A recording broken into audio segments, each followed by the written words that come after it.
И в завершении в Санкт-Петербурге выявили самую красивую, умную и талантливую якутянку. В культурной столице прошел конкурс «Каталыко-2016» среди якутских девушек.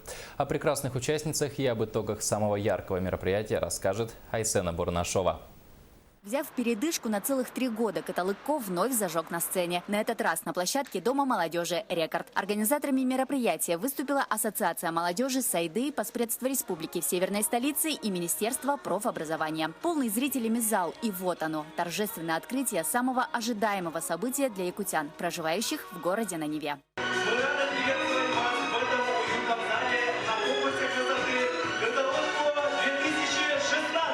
Конкурс «Каталыко» направлен на реализацию амбиций участниц. На протяжении 2,5 часов 7 очаровательных конкурсанток сражались за главный титул «Каталыко» и показали себя на все 100, подготовив визитку, шоу талантов и выход в вечерних платьях. Также участницы состязались в интеллекте и предоставили на суд жюри зажигательный танец.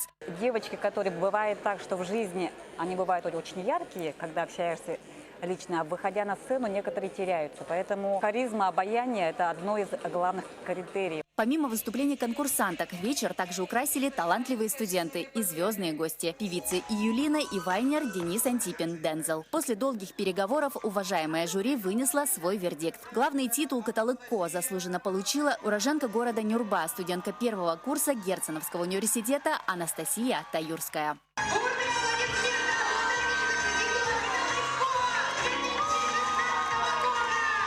Помимо главного титула, нюрбинская красавица также получила номинацию «Мисс Виртуальная Каталыко», который проводился в социальных сетях. Первой вице-мисс Туяра-Мако стала Анастасия Протопопова. Второй вице-мисс Нюргуянако признана Виктория Киргизова. Титул «Мисс Грация» получила Аида Потапова. «Мисс Очарование» стала Наталья Лугинова. Самой талантливой признана Александра Попова, а титул «Мисс Интеллект» получила Руслана Данилова. Все участницы конкурса награждены дипломами, призами и подарками от спонсоров. А зрители и гости вечера получили огромный заряд положительных эмоций и с нетерпением ждут следующего мероприятия, организованного на таком же высоком уровне. Айсена Бурнашова, Лидия Андросова, НВК Саха, Санкт-Петербург.